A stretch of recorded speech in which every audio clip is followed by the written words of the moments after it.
hay detrás de esto, Ramiro Marra, para usted, para vos? Buenas noches. Buenas noches, gracias por la invitación. No sé de qué lista están, si la de Quintela, la de Cristina, porque suelen ser siempre dirigentes políticos partidarios que lo único que hacen es jugar electoralmente o hacer una interna. Es tradicional que quieren tratar de llamar la atención, de hacer política.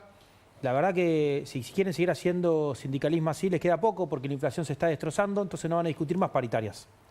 No sé qué van a poder discutir después, pero claramente están verdaderamente confundidos porque para sacar adelante a la Argentina hay que trabajar. No podemos vivir llenos de gente que lo que único hace fomentar es hacer paros. Nosotros estamos utilizando en la carátula la palabra desesperados. ¿Hay un vínculo entre los datos buenos de la macroeconomía y la desesperación de parte del PJ para, bueno, copar la agenda, establecer una interna, etcétera, etcétera? Por supuesto. Hoy vi un video de Roberto Navarro hablando bien del gobierno, diciendo todos los éxitos que tiene el gobierno. Es imposible que no lo haga. Porque fíjate la discusión que están teniendo ellos en el peronismo. La discusión no viene con una propuesta, es simplemente por el carguito. ¿Qué es lo que propone Cristina? ¿Volver a lo que ya fracasó? ¿Qué es lo que propone Quintela? ¿Liberalismo? ¿Un modelo distinto al que fracasó? No, simplemente están por los cargos. Y como nuestro modelo está funcionando, están nerviosos. Hoy escuché en la mesa de noticias de La Nación decir a alguien: no pensé vivir para escuchar a Roberto Navarro diciendo que el gobierno le va más o menos bien. Pero parece que lo dijo. Mirá. El riesgo país cerró el viernes a 967, una baja muy fuerte, viene bajando todos los días y en Wall Street dice que va a seguir así. El dólar está a 1.200, con una brecha muy baja, menos del 20%, pero además el Banco Central compró 1.000 millones de dólares este mes. La inflación va perforando el 3%. La suba del salario real privado registrado lleva 3 meses, solo ese sector, porque se labura solo para una parte. 3 encuestas salieron este fin de semana de distintos orígenes que dan un rebote de la imagen de Milei. Es decir, una nueva suba. Son muchos los caídos. Y Milei igual mide 40 puntos. Ahora, ¿vos te imaginás si estos números de la macro los hubiera producido el peronismo o el kirchnerismo? Ya estarían diciendo que esto es Disneylandia. Sin embargo, hay doble vara. Paro de los trabajadores o de los sindicalistas de la AFIP, el transporte, un paro el miércoles, un paro el jueves. Esto se llama doble vara. Y también hay doble vara a la hora de discutir las auditorías de las universidades. ¿Nos contás, Silvina Martínez? Así después le preguntamos lo que le tenemos que preguntar a Miguel Blanco, el titular de la SIGEN. ¿Por qué decís que hay doble vara? Sí, exacto. Mira, el conflicto con las universidades tiene una doble vara. Acá te traigo un semáforo y ahora vas a entender por qué está este semáforo acá con el conflicto de la UBA. Vamos a adelantar las placas un poquito para ver que la SIGEN y la GN son los órganos de control del sector público nacional, así lo establece la Ley de Administración Financiera. Y dice también la Ley de Administración Financiera que el Estado es el responsable, ahora vamos a la otra placa, del financiamiento, supervisión y fiscalización de las universidades nacionales. Pero pongamos la cosa en contexto.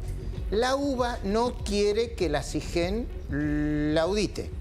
Y el gobierno dice, lo dijo el otro día Milei, ¿no? Si ustedes no quieren que las audite es porque tienen algo que ocultar. Es porque detrás de algunas cuestiones de la UBA hay una manga de chorro. Ahora sí. Exacto. Bueno, ¿por qué te traigo el semáforo? Esto te lo cuento, no lo vamos a ver en placa. Porque la UBA va cambiando de acuerdo a si el gobierno es kirchnerista o el gobierno es de otro sector político. ¿Cómo? ¿Por qué es esto? Mirá, ¿Cómo es? En el 2015, la UBA firma un convenio con la SIGEN y aceptan los controles. ¿Quién gobernaba en el 2015? Y Cristina Kirchner. Qué fuerte ese dato, ¿eh? Exactamente, hay un convenio donde aceptan ponerse de acuerdo para el control interno. En el 2018, ¿quién gobernaba en el 2018? Macri. Macri. En el 2018 cambian de postura y dicen, se ponen firmes, no vamos a aceptar la auditoría y hay autonomía universitaria. ¿Te acordás que la ley te había dicho? A ver, el Estado Nacional es el encargado del financiamiento y también de la supervisión y el control. Bueno, 2015 aceptan con Cristina, 2018 se niegan con Macri. 2022 llegamos al gobierno de Alberto y ahí el gran dictamen de el jurista Zanini, a cargo de la Procuración del Tesoro, que establece que no se va a poder auditar. Solo 3 universidades a ese momento estaban en contra de este control de la SIGEN. La UBA, una universidad... La de Luján. La de Luján y la universidad que fue Cristina. Ah, la de UNA. Artes, exactamente. Bueno, después termina Zanini con este brochecito. ¿Por qué? Estimo yo que pensaban dejar algo armado por si cambiaba nuevamente el gobierno. Entonces es raro, ¿no?, que en un gobierno acepten el control y en otro gobierno utilice la bandera de la autonomía universitaria. Bueno, la SIGEN, te queda el documento todavía, ¿no? Presenta el documento y después le preguntamos a Blanco. Vamos a ver el documento. Ahí tenemos donde Zanini dice que, bueno, tiene el control de la AGN y que queda excluido el control de la SIGEN, salvo que voluntariamente firmen un convenio, como habían firmado en el 2015, gobierno de Cristina, y se quieran someter al control de la SIGEN. Vuelvo a recalcar, la ley establece no solamente el financiamiento del Estado, sino también la supervisión y fiscalización por parte del Estado Nacional. Ahora, Miguel Blanco, ¿ustedes lo van a auditar o no lo van a auditar? ¿La pueden auditar o no la pueden auditar? ¿Los dejan auditarla o no los dejan? Bueno, nosotros le pedimos la auditoría el día martes, le mandamos una nota por el sistema de información interno, no nos contestaron. El jueves le mandamos otra información por un correo electrónico pidiéndole que nos nombren un representante para empezar la auditoría. Tampoco nos contestaron. Hoy lo presentamos personalmente en la SIGEN a la mañana, pero hoy mismo también la UBA presentó una cautelar para evitar la auditoría. A ver, Blanco, si no entendí bien. Ustedes se comunicaron 2 veces, lo fueron a buscar y no les contestó la UBA. No nos contestó, exactamente. Eso, para empezar, es una falta de respeto. Creo que sí. ¿Y en el medio fueron a la justicia? Hoy fueron a la justicia.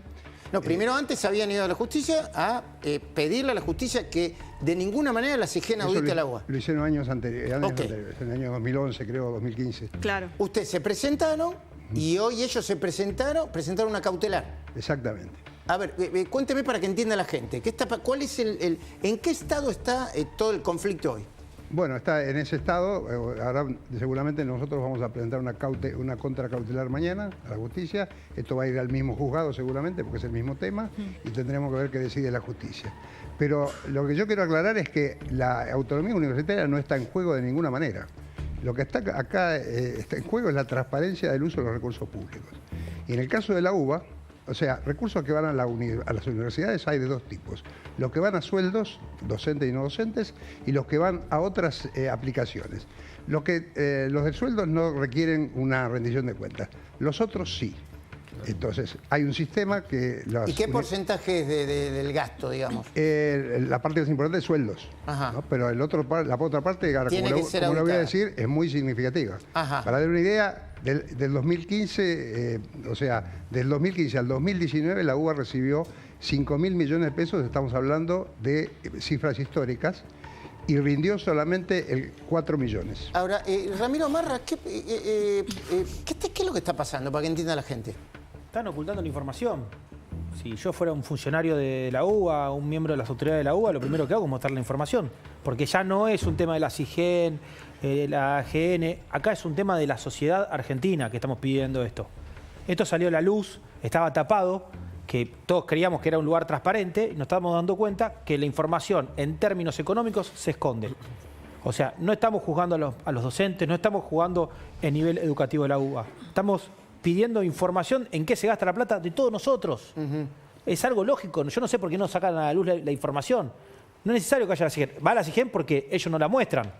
Pero tendría que ser por motu propio para dejar en claro que son transparentes, que digan, acá están los gastos, acá están los números, y no, tiene que ir una autoridad para pedirle la información porque no la brindan. Ahora, Federico Aurelio, en algún momento las encuestas decían, no toquen a la universidad pública, todos somos la UBA. Y después las encuestas siguen diciendo, no toquen a la universidad pública, tiene que ser autárquica, gratuita, pero también hay mucha gente diciendo, pero audítenlas, que se dejen auditar, ¿no? Así es, se da las 2 situaciones, ¿no? En la primera etapa, cuando la discusión era el presupuesto, ahí había más gente en desacuerdo con la posición del gobierno de limitar el presupuesto respecto a la posición que habían tenido el Congreso de aprobar un aumento del presupuesto. En esta segunda etapa, donde la discusión es si hay que auditarlas o no, aparte de las auditorías que manifiesta tener la universidad, ahí hay claramente más posición, más favorable la posición del gobierno, donde el 60% cree que hay que auditarlas y solamente el 35% considera que no es necesario auditarlas porque ya tienen una auditoría propia. ¿Y qué está pasando con el plan de lucha de los universitarios o de algunas agrupaciones universitarias? Ramiro Marra, vos lo debés seguir porque estás en contacto con dirigentes universitarios libertarios. No son dirigentes universitarios los que están haciendo ese plan de lucha, son dirigentes de la izquierda. De izquierda, los troscos, como los conocemos, están tomando las universidades, están haciendo manifestaciones. Son los que hablan en los canales de televisión, son los que cortan la calle, son los que no dejan estudiar al resto de los estudiantes. Es la izquierda, no es el kirchnerismo nada más, es la izquierda. Son la izquierda que son los que sacan 2% de los votos. Que se creen que son los dueños de las universidades porque manejan la fotocopiadora. Las universidades había, o algunas facultades, hasta la semana pasada había varias facultades tomadas. ¿Hoy cómo está eso? No es que están tomadas, o sea, es que algunos estudiantes de movimientos de izquierda se toman la atribución de decir que están tomadas, porque las universidades son de todos. Entonces se ponen ahí y se creen que son los dueños, pero el resto de los estudiantes quiere estudiar. O sea que hay que hablar muy bien de los docentes de la UBA, hay que hablar muy bien de los estudiantes de la UBA y hay que dejar en claro que los que están haciendo este tipo de manifestaciones son la gente de izquierda que sacó el 2% de los votos. O sea que no están acompañados por una democracia. Y otro de los grandes temas es como el Estado del gobierno anterior hacía cualquier cosa con cuestiones que son muy sensibles. Seguramente en las últimas horas oíste hablar del certificado trucho de las embarazadas. Luis Gasulla, sobre el tema muy delicado, muy sensible, tiene nueva información. ¿Nos contás, Luis? Bueno, te vamos a presentar por primera vez el acta que inició esto, el negocio de los embarazos truchos. 203 casos. Ahí está el comunicado oficial que lo difundió el fin de semana el Ministerio de Capital Humano mediante una investigación liderada por ANSES. Mariano de los Heros detectó y denunció ante la justicia graves irregularidades en la tramitación de la asignación por embarazo. Ayer lo hablábamos, 90.000 pesos en promedio. Las anomalías identificadas exponen una práctica sistemática de esta cuestión. Se detectaron 203 casos.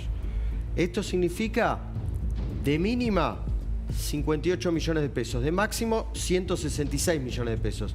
Irregularidades, certificados médicos apócrifos, sin registro de nacimiento, simulación de interrupción del embarazo, certificados con fechas de parto futuras, certificaciones inválidas y retenidas. Ahora bien, lo que vas a ver ahora, bueno, este era el monto máximo si se hubiera concretado la ilegalidad en la totalidad de los casos, porque detuvieron algunos, ¿no? Claro, si los 200 casos hubiesen cobrado esta asignación los 9 meses. No se sabe si la cobraron los 9 meses, si empezaron a cobrarlo en el tercer o cuarto mes del supuesto o falso embarazo. Pero mira esto, porque este es el acto original. Así arrancó todo. ¿Esto qué es? A ver, es muy importante este documento. Este acta es interna.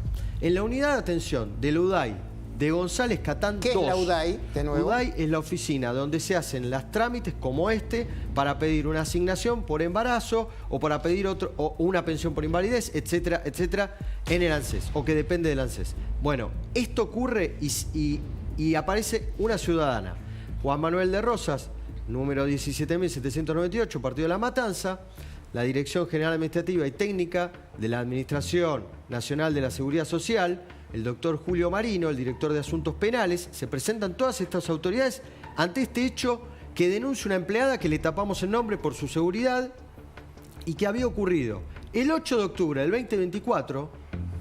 Convocan a la persona que encuentra esta anomalía. Hace días. Hace días, sí. Yo recuerdo que en ese momento hablo con Arieto, me cuenta la situación, Florencia Arieto, que se hace presente, ahí pone la placa, en ese acto, manifestando que han detectado una irregularidad en la presentación de los formularios. 2.67 de asignación universal por embarazo, consistente en la presentación de tales formularios para la acreditación del embarazo y para el nacimiento o interrupción del embarazo. A ver, Luis, si se entiende bien. Hubo gente, me parece que esta señora lo que hizo fue confesar, decilo vos, porque si no vamos a... Parece, viste, que cobraba un certificado por embarazo y mentía, no estaba embarazada. Bueno, pero además hay otra historia. El médico o la médica le había hecho el certificado, y está en el párrafo final, le había hecho el certificado desde Cochabamba, Bolivia. Se había recibido en la UBA, pero no ejercía, estaba en Bolivia. Y A ver, esta persona... Para que esto... Ahí está esa parte. A ver, dice, empezá de nuevo. Una persona que no está embarazada y hubo un médico que nació en Cochabamba, Bolivia, que no ejercía la medicina, que era recibido en la UBA y que le firmó un certificado médico como si efectivamente estuviese embarazada. Sí, ejercía la medicina, pero desde Cochabamba. O sea, atendía ciudadanos bolivianos que viven en la Argentina a distancia desde Cochabamba. Y esta persona dice, ¿y cómo te contactaste? ¿Quién te hace el contacto? Una persona que me pasaron el teléfono que me cobraba 9.000 pesos por hacerme el nexo en Rafael Castillo La Matanza. Entonces, ¿qué es lo que tiene la justicia que investigar ahora?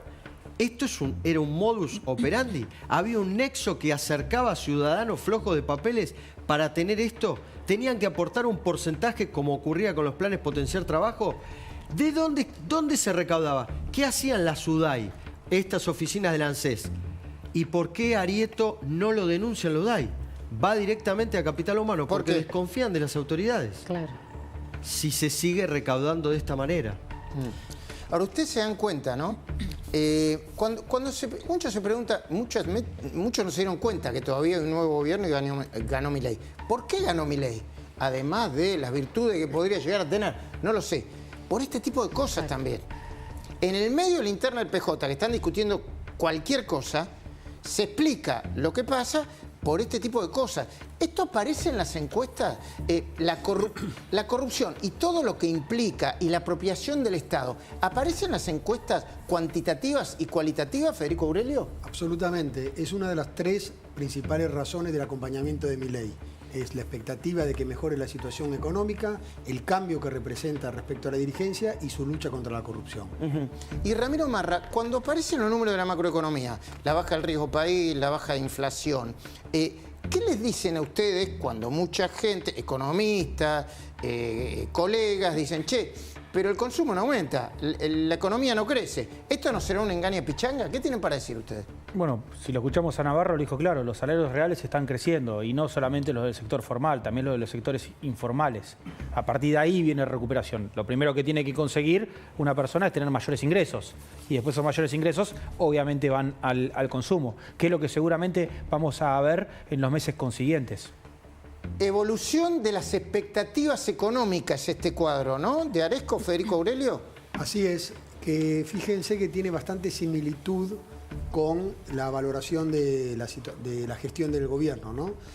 Había subido de manera muy importante, esto empieza en el 2024, pero para tener una idea, pre-Milei en el 2023 estaba 15 puntos menos del inicio de esta gestión. Subió fuerte las expectativas hasta el mes de julio. Ahí empezaron a bajar con algunas dudas que se generó en la sociedad y ahora en este último mes tuvo un crecimiento fuerte de 5 puntos la expectativa de la situación económica del país. También creció el índice de Itela, que es confianza del consumidor, ¿no? Sí, hoy salió publicado, creo que dice 12%, que aumentó en el mes de octubre. ¿Y eso qué expresa? ¿Confianza? Es una sumatoria de variables que toma la universidad para medir el índice de confianza. Había tenido alguna caída también importante desde el mes de julio y en este mes tuvo un crecimiento importante. Gracias a todos. Un programa muy interesante, más allá del conductor, eso es aparte, no, es muy interesante.